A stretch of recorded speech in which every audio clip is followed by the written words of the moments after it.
tolera. ¿Qué tal? Muy buenas tardes, ya estamos de regreso en su programa Abogados Colegiados. Estamos muy contentos particularmente porque el día de hoy y en este momento iniciamos una nueva etapa, una nueva fase en este proyecto de Abogados Colegiados TV. Vamos a dar inicio en este momento, vamos a dar comienzo a una nueva sección que se va a transmitir todos los primeros miércoles de cada mes, una sección que se va a llamar Práctica Jurídica. Va a ser dirigida, conducida y guiada por la licenciada Gisela Ávila, que ya tuvimos la entrevista con ella, ya es parte de Abogados Colegiados, una licenciada plenamente proactiva en el mundo jurídico. Y bueno, pues también nos sentimos muy honrados porque nos acompaña en el estudio su primer invitado en esta sección, el doctor Alberto del Castillo, quien nos viene a hablar también una cuestión muy interesante, nos viene a hablar de su libro de Derechos Humanos, Garantías y Amparo. Entonces, sin más preámbulo, licenciada, por favor, licenciada, comencemos con tu sección. Gracias, buenas tardes. Agradezco al licenciado Raúl Quirós y al público que nos está viendo en este momento con esta nueva sección Práctica Jurídica. Pero sobre todo quiero compartirles que me siento muy emocionada por esta nueva sección que estamos estrenando el día de hoy y sobre todo porque tenemos un padrino de lujo que nos hace el honor de estar con nosotros, que es el doctor Alberto del Castillo del Valle, que me gustaría mucho hacer una reseña de su trayectoria profesional, la cual voy a mencionar en este momento. El doctor Alberto del Castillo del Valle es licenciado en Derecho por la Facultad de Derecho de la Universidad Nacional Autónoma de México, maestro en Ciencias Penales por el Instituto Nacional de Ciencias Penales y doctor en Derecho por la Universidad Panamericana. Profesor de la Facultad de Derecho, de la Facultad de Estudios Superiores Aragón y de la Facultad de Estudios Superiores Acatlán, todos de la Universidad Nacional Autónoma de México, así como de la Universidad Autónoma de Tlaxcala y del Instituto Nacional de Ciencias Penales. Rector honorario del Centro Universitario Allende, Tula de Allende, Estado de Hidalgo, abogado postulante y consultor jurídico y autor de diversos libros jurídicos. Quiero felicitar al doctor Alberto del Castillo del Valle por su gran trayectoria y le agradezco mucho que nos haya aceptado la invitación para la sección de Práctica Jurídica. Asimismo, doctor, nos gustaría mucho que pudiéramos hablar de su libro de Derechos Humanos, Garantías y Amparo. Así es. Adelante, doctor, lo escuchamos. Primeramente, muchas gracias por la invitación, por permitirme estar en esta transmisión y sobre todo, por lo que usted comentó, ser el padrino, espero ser padrino bueno. Así es, yo creo que sí. Porque eso de que me digan, fuiste un padrino malo, violaste mis derechos humanos. Ya empezamos mal de entrada. Ya empezamos mal. Así es, seguramente no, doctor.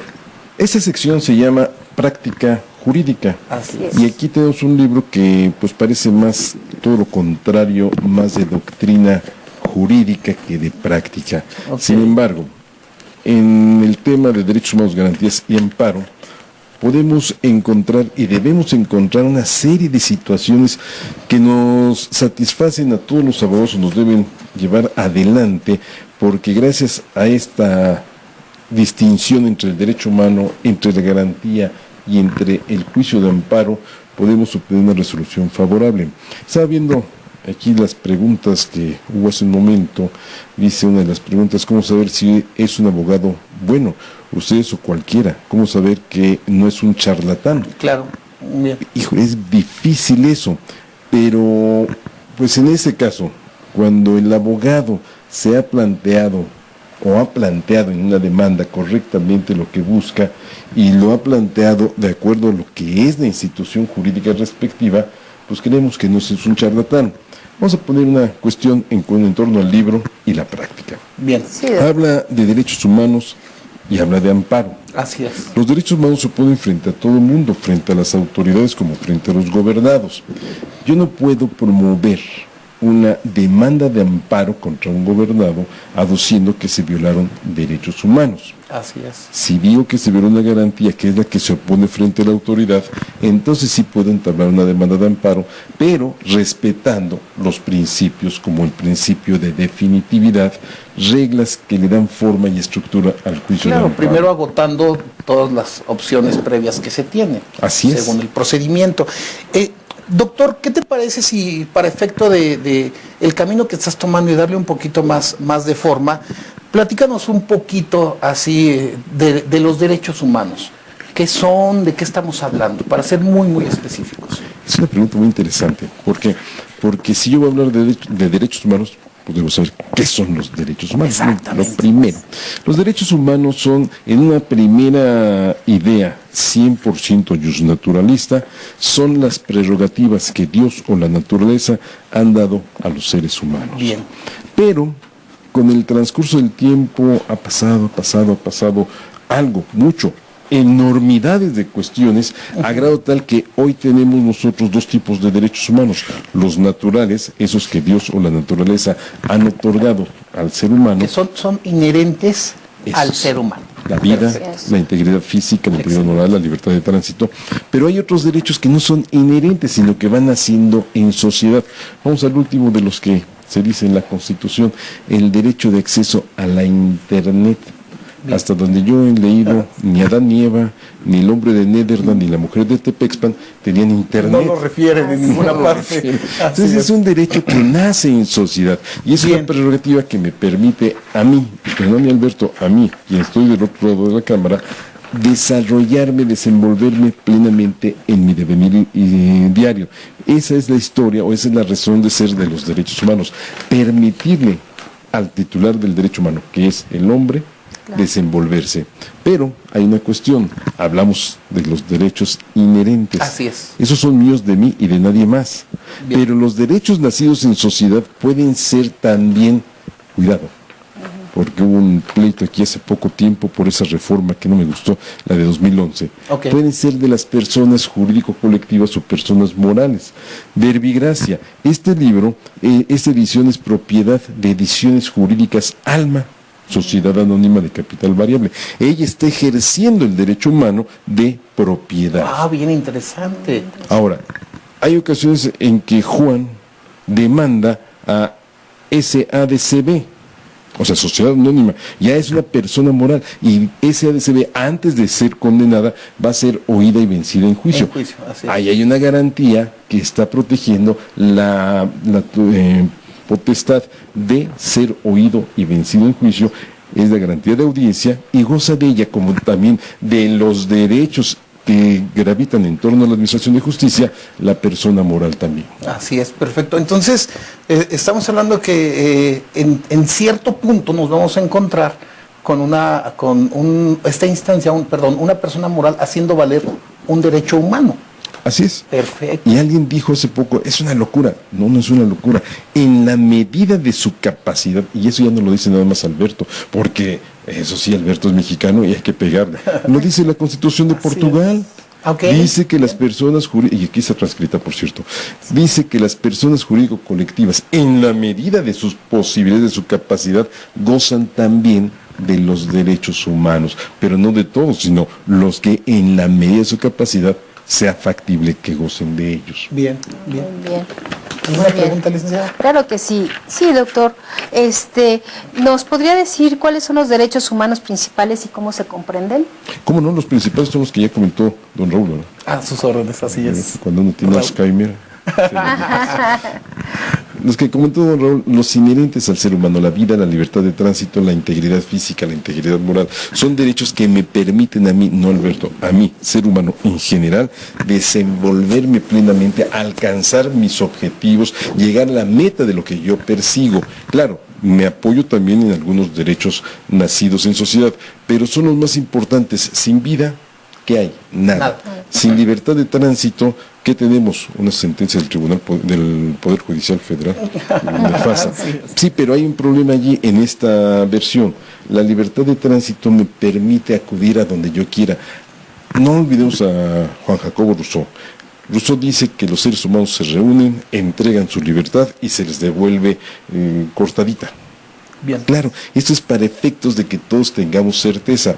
Cuando yo llegué a este lugar el día de hoy, pues tuve que tocar el timbre para ver si me dejaban entrar. Claro. O sea, yo no puedo entrar a donde yo quiera, sino solamente a aquellos lugares en donde se me permita. Bueno, la libertad de tránsito es muy importante siempre y cuando, y todas las libertades, siempre y cuando se respeten los derechos de los demás. Entonces, desde mi perspectiva, son cuatro derechos muy importantes. Otro de gran trascendencia. Lo dejé al último por su cuestión propia. El derecho que estamos ejerciendo en este momento los tres, el derecho de expresión de las ideas, la posibilidad de hablar, de participar con las demás personas, trayendo a colación diversos temas. Claro. Gracias a la libertad de expresión hemos llegado hasta donde hemos llegado.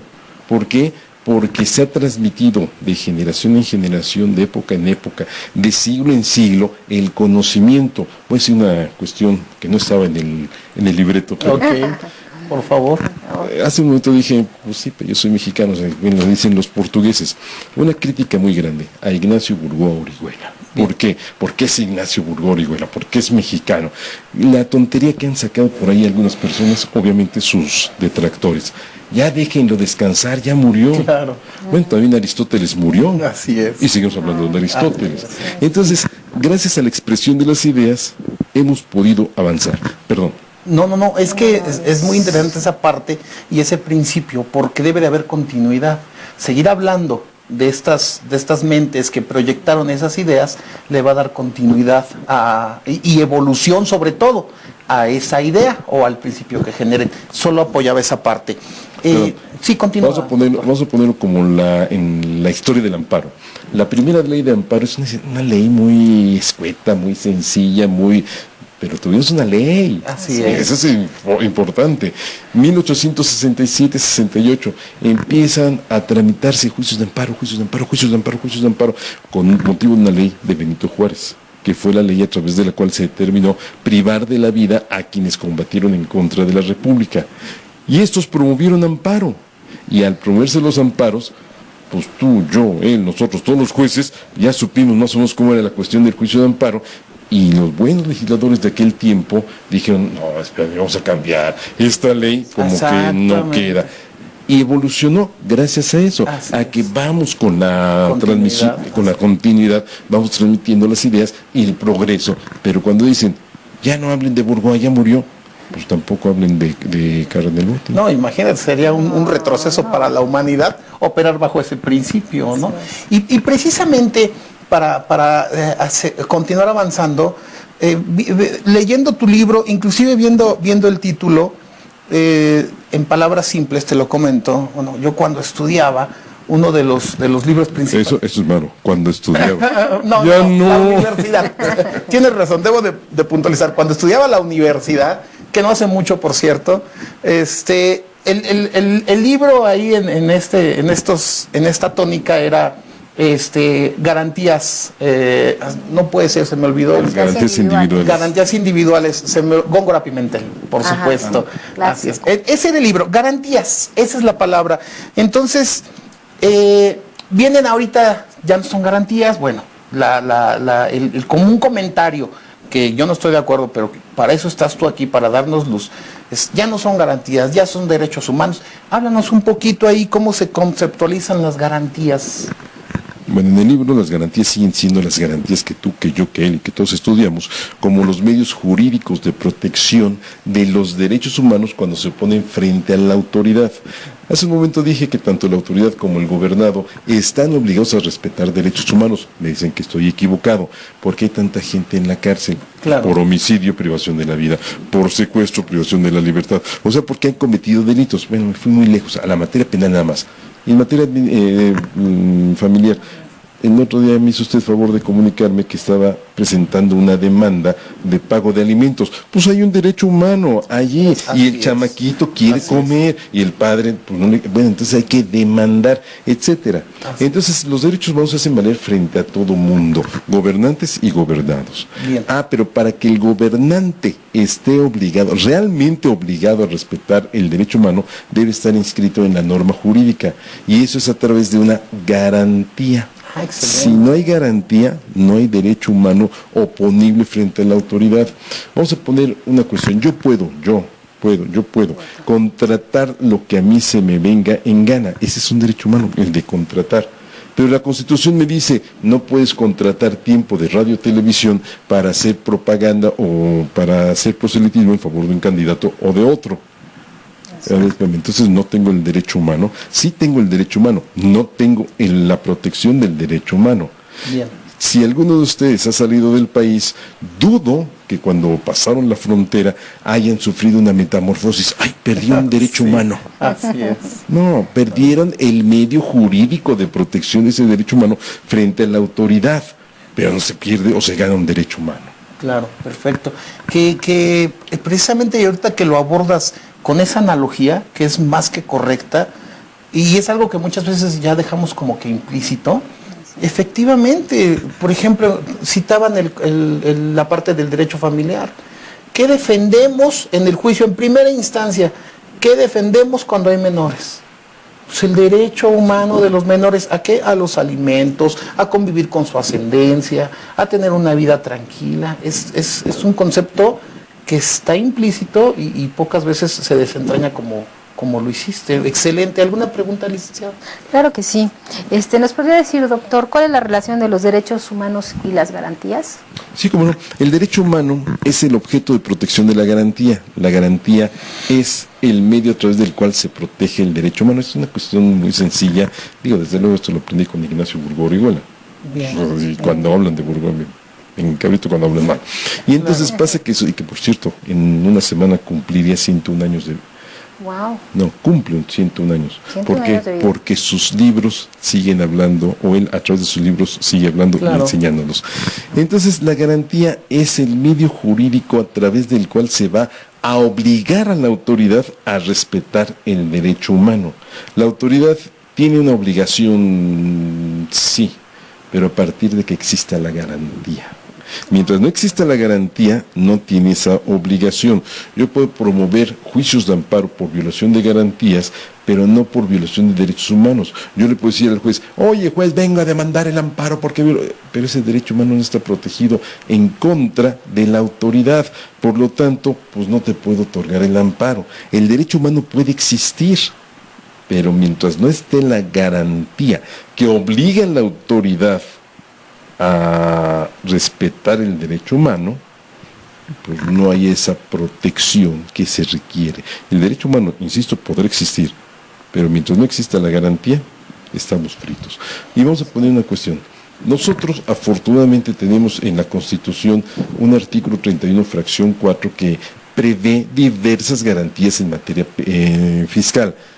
Todos debemos contribuir para los gastos públicos, primer punto. Para los gastos públicos, no para otra cosa. Sí, así es. Segundo punto, de la manera proporcional.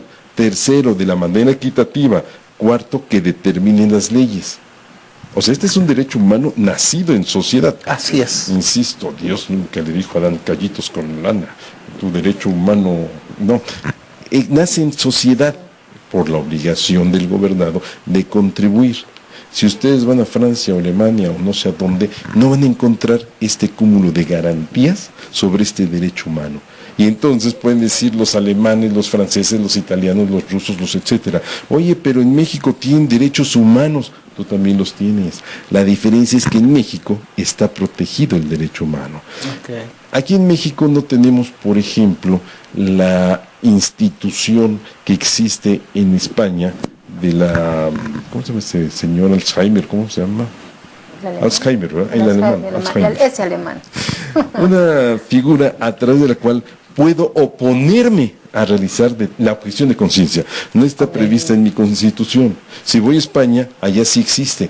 ¿Acaso los españoles tienen más derechos humanos que yo? No, lo que tienen los españoles es el medio jurídico de protección de ese derecho humano. Entonces la relación entre las garantías y el derecho humano es que las garantías protegen el derecho humano frente a la autoridad. Y solamente hasta que yo diga que hay una garantía y que se ha violado, puedo demandar el amparo. Entonces, con el fin de ser un poquito más esquemáticos, sin ser simplistas, por supuesto, no caer en ese vicio. Que a veces lo simplizan mejor, ¿eh? Bueno, sí, porque también. me han ayudado en clase a que me entiendan muchas cuestiones los alumnos. Ay, me hubiera dicho eso desde el principio así, sí Ya si lo hubiera entendido luego. Un poquito mejor. Bueno, sin embargo, para efecto de definirlo, es decir, estamos hablando de que estás conceptualizando la garantía como proyectar en nuestras leyes, proyectar en nuestros códigos, cómo hacer valer la forma y el canal para hacer valer ese derecho humano. Así estás conceptualizando. Más o menos, pero no totalmente. Primer punto, me encantó que en nuestras leyes, en nuestros códigos, porque no es, eso sí, lo vamos a decir, me da pena, pero don Ignacio Burgos eso sí no me lo dijo. Okay. Nada más me dijo que las garantías están en la Constitución. Fuera de la Constitución también hay garantías. El Código Nacional tiene una cantidad extraordinaria de garantías tanto para la víctima como para el imputado. Ahora, lo que hace la ley es decir, autoridad, no actúes, respeta su derecho humano, no lo discrimines, no vengas tú con una cuestión de prohibir de que tenga propiedad, no le impidas que vaya aquí, allá, acullá. ¿Lo quieres privar de su bien? Antes cumple con estos requisitos. Es entonces vaya a dar en contra de la arbitrariedad de la autoridad. La autoridad no puede actuar más allá de lo que la garantía dice.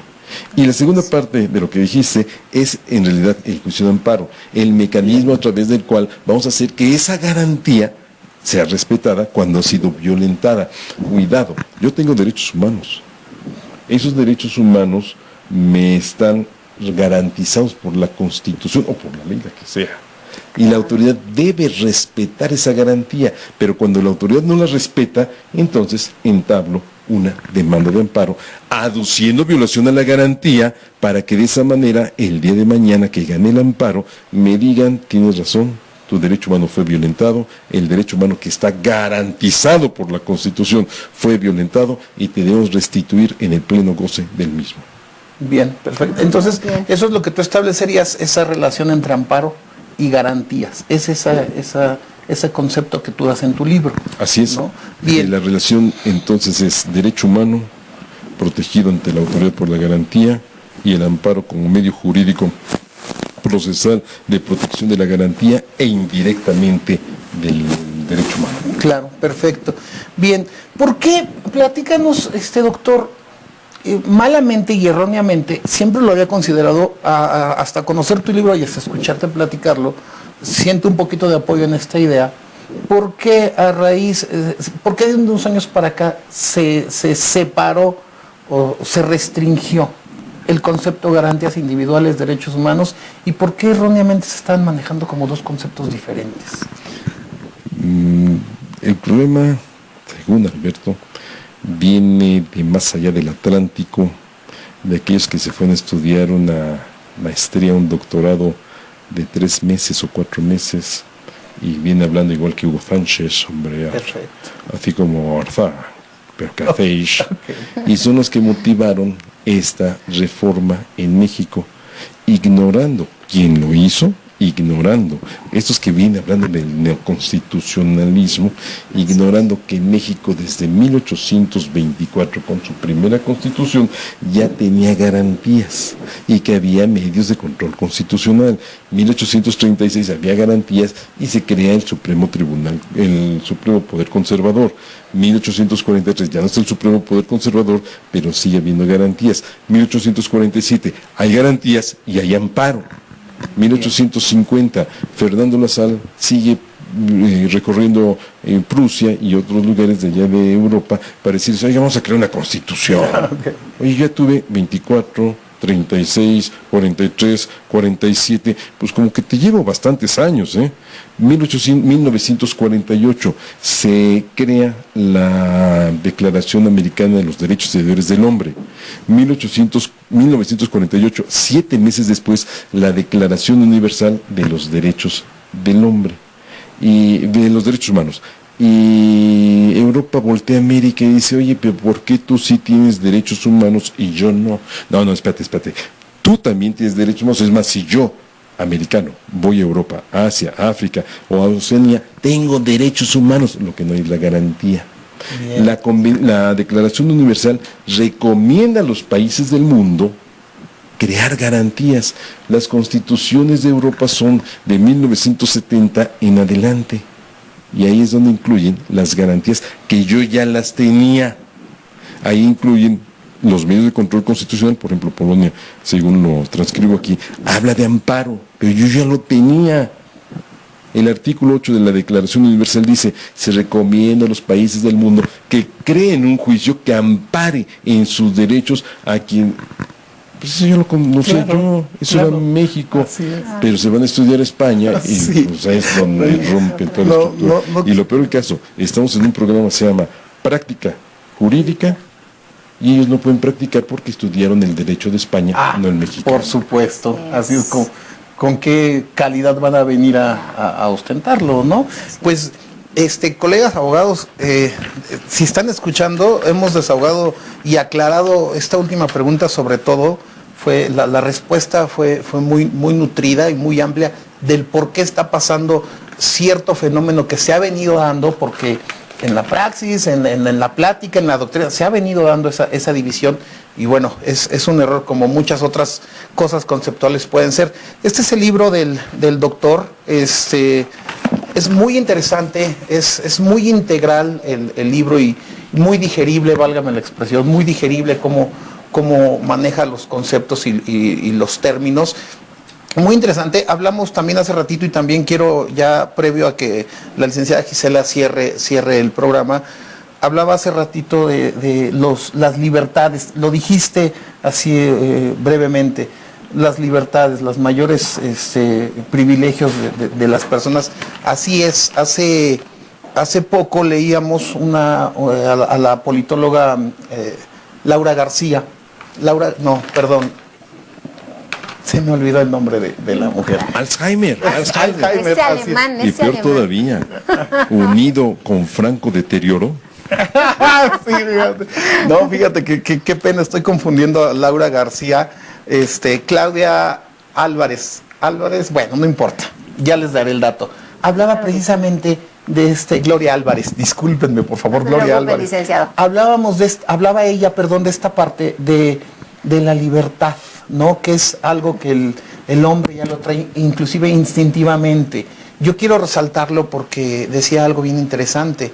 Históricamente hemos visto que los países o los estados que han regido bajo la opresión o bajo la esclavitud, pues no han avanzado, no han prosperado. Es verdad, aquellos países que rigen sobre el principio de libertad tienen un avance increíble en lo que es su sociedad. Entonces, muchas gracias. Yo personalmente me siento contento y agradecido contigo por haber estado aquí, la forma en la que nos desahogaste el tema. Esperamos, doctor, y sí te comprometo en vivo, para ver si pronto nos quisieras acompañar para seguir platicando de tu libro y de este tema que no se acaba. Han de saber que hemos abordado apenas un 10% a lo mejor, pero pues te vamos a extender la invitación, doctor, para que nos acompañes en el futuro. ¿Qué te parece? Con mucho gusto estoy con ustedes por hoy. Agradezco mucho la invitación y espero que sea un padrino de buena no, es un padrino de buena vibra. No, es un padrino de lujo. Que el programa no tenga más problemas de Alzheimer. Sí, fíjate, hoy sí fue complicado. Muchas gracias. No, al contrario. Muchas gracias. Gracias, y tomo la palabra si acepto venir con ustedes. Claro que sí, doctor. Muchas gracias. El problema es la primera vez porque no sé dónde es, pero ya la segunda ya sé dónde, ya sé dónde. Perfecto. No, doctor, muchísimas gracias. Le agradecemos muchísimo, de verdad. Tenemos un padrino de lujo iniciando nuestra sección de práctica jurídica. Es un excelente profesor de la Facultad de Derecho, de verdad le agradezco muchísimo. ¿Qué más podemos pedir, verdad? Así que haya aceptado la invitación para estar con nosotros estrenando nuestra sección de práctica jurídica. Entonces, doctor, le agradezco muchísimo. No va a ser la primera vez que lo invitemos. Al contrario, van Va a ser la primera. Es la No va a primera ser vez. la única. No va a ser la Así única. es. Van a haber muchísimas más para que nos siga ilustrando con sus conocimientos, Exactamente. ya que es un excelente profesor de la Facultad de Derecho de nuestra máxima casa de estudios. Le agradezco mucho, doctor, muy amable, y también me adelanto un poquito a felicitar a todas las mujeres, que es el 8 de marzo, el Día Internacional de la Mujer. Muchísimas gracias, doctor. Felicidades a todas las mujeres. Perfecto, pues muchas gracias. Terminamos nuestra emisión del día de hoy. No olviden descargar la aplicación de Abogados Colegiados. Abogados, regístrense. Ya tenemos cada día más abogados que están formando parte de este proyecto. De igual forma al público en general, es la nueva forma, la forma actualizada de buscar abogado, teniendo la garantía que es un abogado que tiene su cédula profesional, que es un abogado ético y que trabaja con diligencia, que es fundamental. Entonces, estamos a sus órdenes en la página de internet abogadoscolegiados.com.mx. Descarguen la app, ahí hay una sección de contacto donde también podemos desahogar todas sus dudas. Muchas gracias y nos vemos el próximo miércoles.